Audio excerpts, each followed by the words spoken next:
Now welcome to the Savon Experience.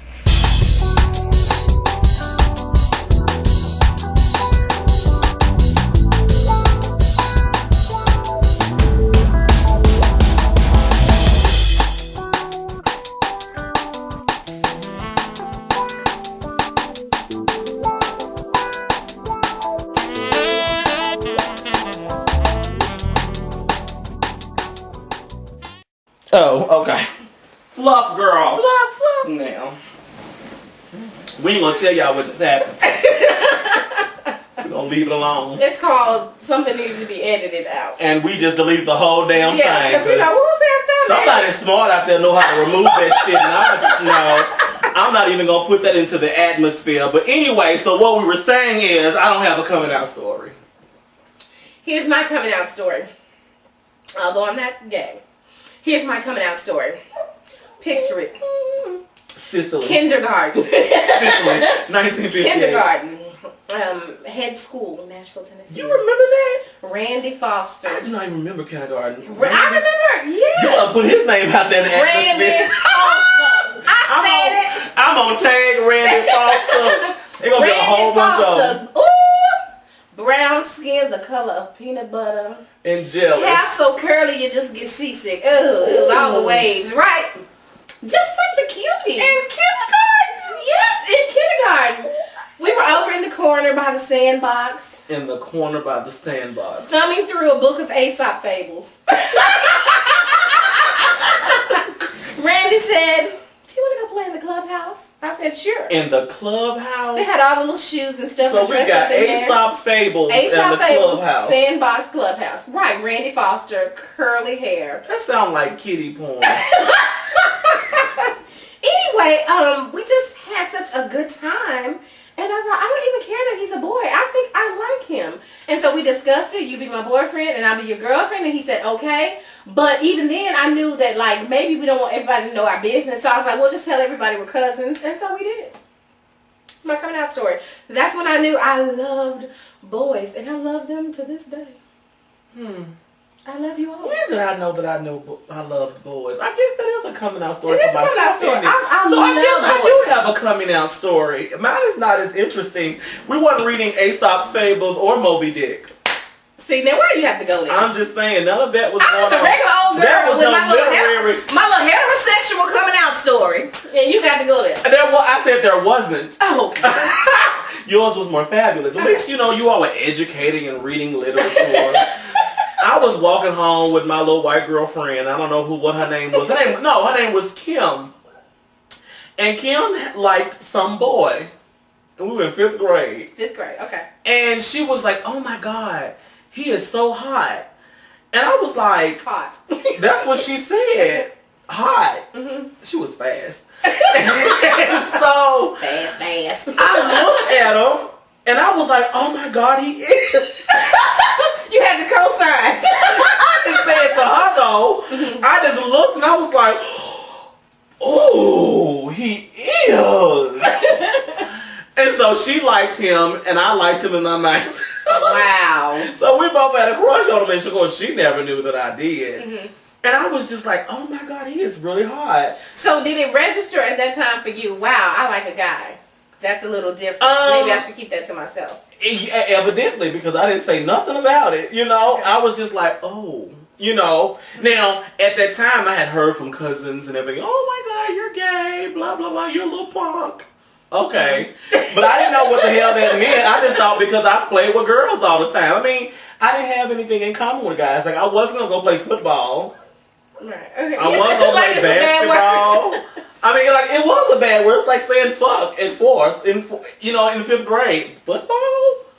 Okay. That's too rough. I mean, let's play with the dolls and dance and, you know, be cute and, you know, shake our tail feathers. That's what I was all about, the arts. So you and I have loved boys for a long time.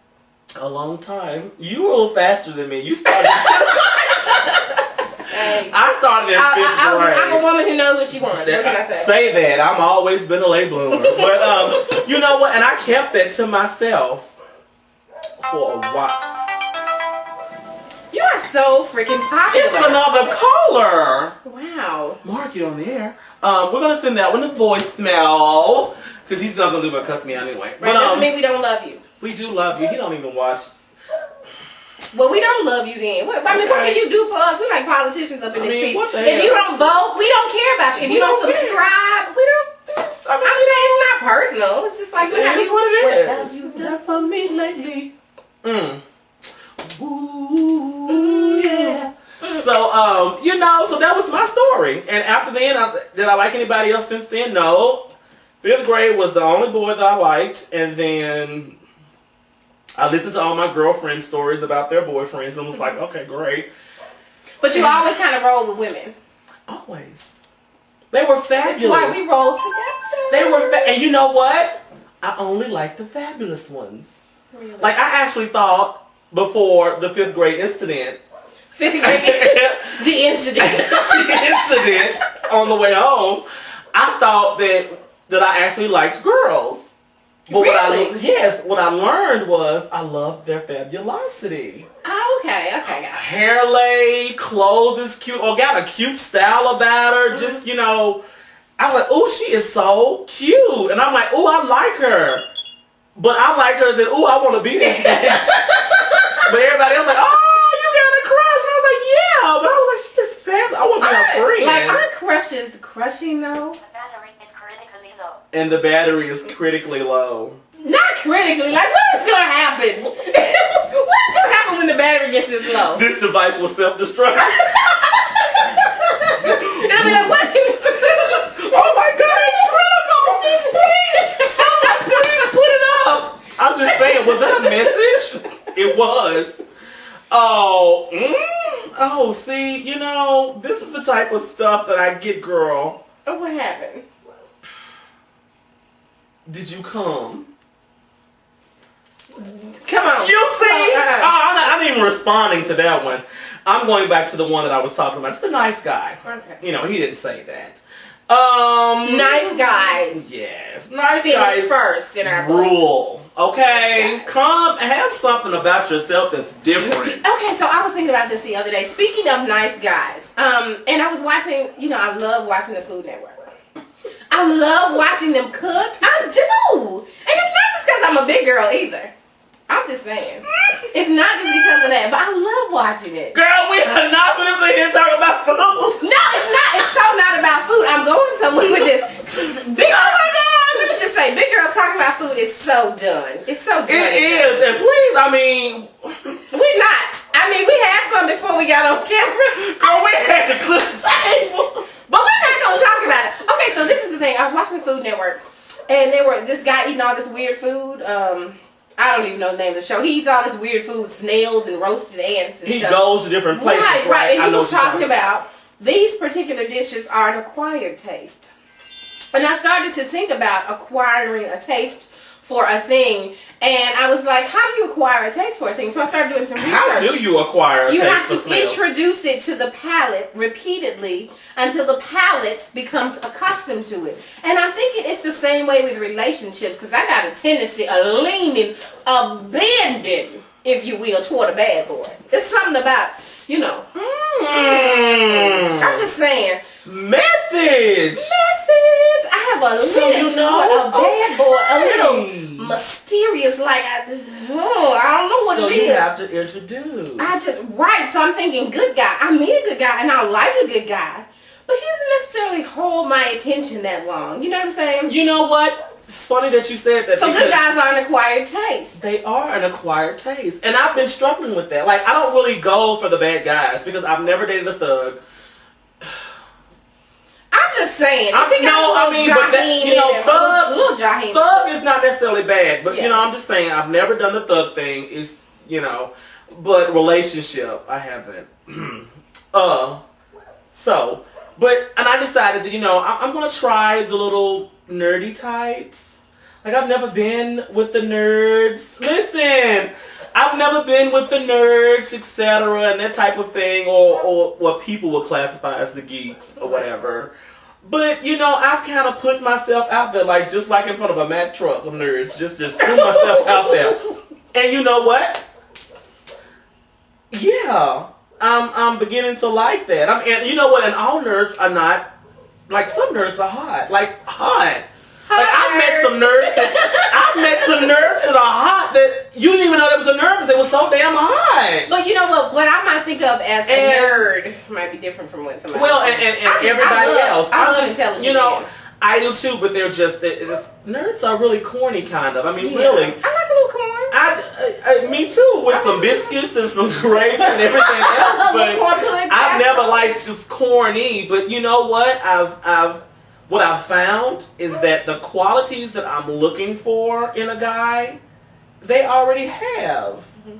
So I'm just, it's nice that you said that. I didn't quite, put it together as you did because, of course, you're, poetess. I mean, I'm just saying, sincere. No, but I think good guys can really be an acquired taste if you have become accustomed to thugs and guys who don't treat you the way you deserve to be treated and that kind. I think so. I just say to all the ladies out there who are struggling with this and want a good man, but he's just not holding your attention, or he's not approaching you, or you just, when he approaches, you just don't find yourself attracted. You just don't have that chemistry. Here's what I say to you.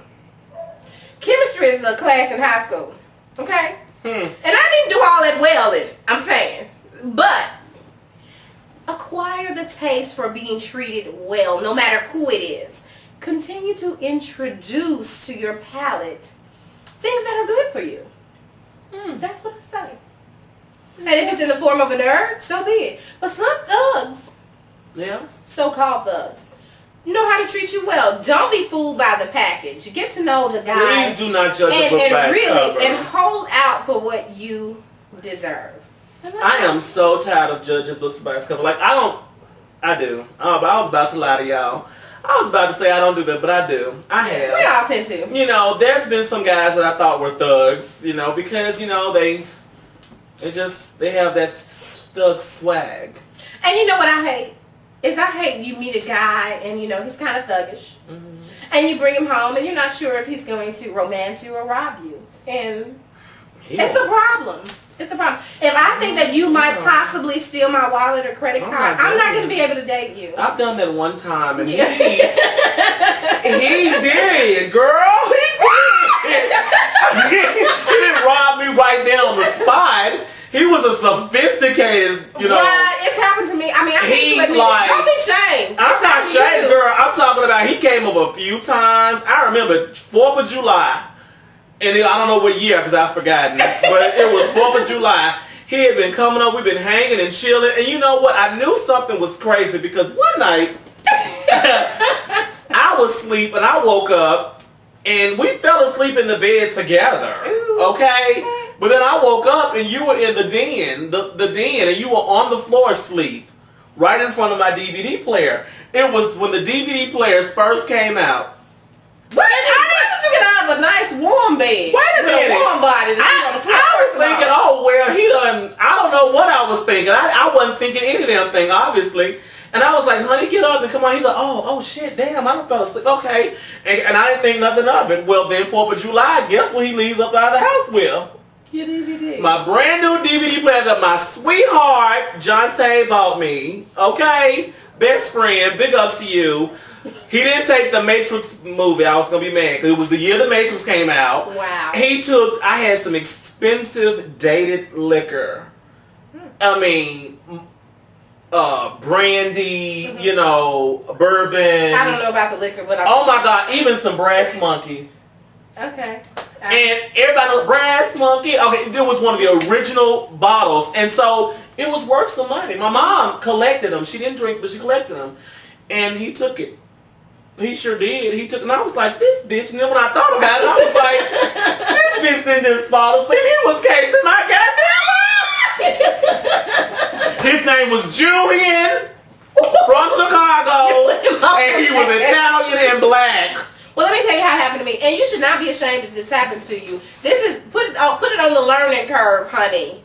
Take notes, put it on the learning curve, write it down, refer back to them so you don't make the same mistake twice, okay? I look forward to making new mistakes. I don't care about that old stuff. Anyway, dated a little tenderoni from Memphis. That's the first clue. If he wait a minute. This is going to be a Memphis story. We got 1 minute left. Hold on. We need a Memphis story. We're going to do another. You just hold on one moment. From Memphis. from Memphis. I got a Memphis story too. Do not tell a dude in Memphis that you don't want to give him your number. That's all I'm gonna say. Because that bitch will start trying to fight you. He tried to fight me.